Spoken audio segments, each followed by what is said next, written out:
Welcome back to Studio 5. Even something as simple as skipping Sunday dinner with your husband's family might be a tricky situation to navigate. But what if you want to step back from family gatherings altogether? It's a scenario one Studio 5 viewer is facing. Ashley sent us this email hoping for a little advice.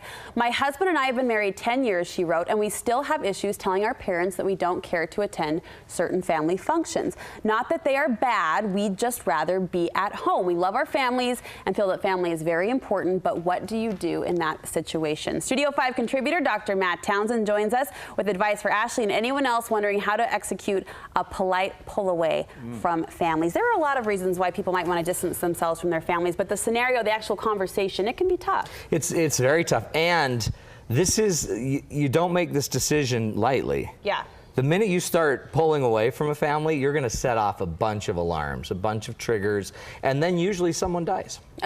Which is the end result. Which we don't need to have happen. So when we get into this, basic rules, okay? First rule, very simply, you have to be clear why you're pulling away, and is this the right decision? Okay. Is this the right thing to be doing? Because it's easy to pull away because you don't like them. Right. It's easy to pull away because they irritate you. You could pull away because we're doing too much. But I would do some serious evaluation. You never improve something you just pull away from. You actually are giving up on it. So if you're going to give up on the family, then pulling away is usually the best answer. You just hit on a hot button for me, and I'll tell you two quick scenarios. I had a girlfriend, they have 4 kids, and her husband doesn't like her family. So he just doesn't go to Sunday dinner. She takes the kids, scoops them up, goes to grandma and grandpa's house, and he just doesn't go. Scenario number 2, I had another girlfriend tell me that she wouldn't go see her mother-in-law on Mother's Day because it was her Mother's Day. And I started to think, is this a generational thing? Like there was a selfish tone to those decisions. Well, and so think about it. So we just pull away. So we're not going to play that you're my mother. We're not playing that game, and we're not going to play that you're my family. We're just going to pull away. Now, it makes sense in a way. I mean, it's a natural reaction. If you touch something hot, you pull away. You might, instead of just pulling away, actually might want to just fix it and turn the burner off, or lower the burner, or pay attention to the burner, or make sense, or alter when Mother's Day is. If you really have a compelling reason to not go do Mother's Day on Mother's Day with your mother-in-law or your mother, because you really want to have it for you, then make a plan. But you can respect the woman, you can still love the woman, you can still honor the woman and still have your day. See, we dichotomize, we make it either or, either I go or I don't. Either I like you or I don't. And what I want to show you is if you think it through and process it, you can't run from this stuff. Eventually, if you're going to be in a family a long time and you want to be there a long time, I'd find a way to take care of all of the needs.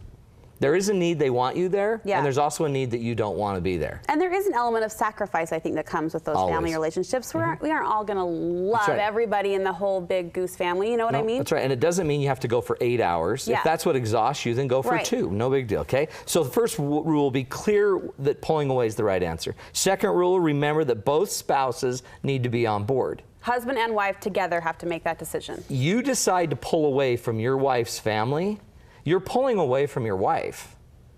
There's no way around that. You can't reject her family, even if they're crazy, without somehow rejecting her. So I'd get each other on board and make sure we're clear about what our real goals are. And one of the reasons that she has to be on board, because if we actually did need to pull away, if we actually weren't going to go to family parties as much on Sunday, let's say we were going to a family party every other Sunday, and we just thought it was too much. I ought to get my partner on board and say, can we just go once? Now, the reason I want her on board is not just because I don't want to offend my wife and her family, but I might want to also make sure my wife's the one that delivers the message. Blood talks to blood. Blood talks to blood, always. It's less bloody. Well, let's go for that. It always ends up being less bloody. As far as that actual conversation, you have a rule there to a guideline. You say share the facts first and the feelings second. Yeah, usually most humans lead with feelings. And then once I start expressing feeling with feeling, I usually set off your feelings. So if I feel like I'm being taken advantage of because I'm celebrating a Mother's Day that's not even, and I'm the mother, you're not even my mother, but I'm not even getting my Mother's Day. Once those emotions come out, we're going to set off mom's emotions, dad's emotions, and everyone's emotions get started. Instead, what I would sit down and do first is share the facts. You know what? We have a family, and we never have time as a family by ourselves. I feel like I spend a lot of time being a mom, but I never get celebrated as being a mom. And you can actually just give facts. If you don't want to go to your family dinners on Sunday or whatever, you can just say, we never have time with our family because we're always at sporting events. The only time we have found in our entire week that is ever our family time is on Sundays. We spend 2 weeks at your house and 2 weeks at the husband's house having family activities, and we never have our own time. And a lot of times we end up getting in arguments because right before we're going to either of your houses, we're all stressed out. So it's the data. Just give the facts and the data. So facts first, and then all of this stuff stresses us out as a family, and we don't want Sundays to be stressful.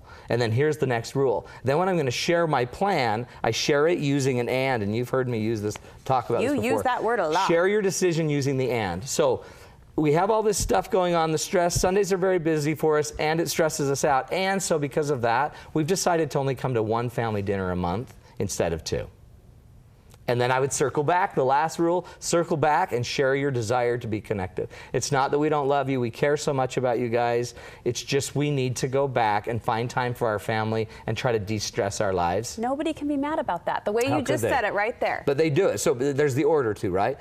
Facts first, Yes. then share your feelings, Yes. then a big and then tell them your plan. Got it. And then circle back to why you love them. See? Make sense? This is why and we then you love have a you. group Good hug job. and everybody's happy. Kumbaya. Yeah. All right. Love it. Thank you. Thank you. You have a workshop coming up. This is all about communication. It's called Real Communication. If you go to realcommunicationworkshop.com, August 9th, Okay. 6 hours devoted to nothing more than teaching people how to talk.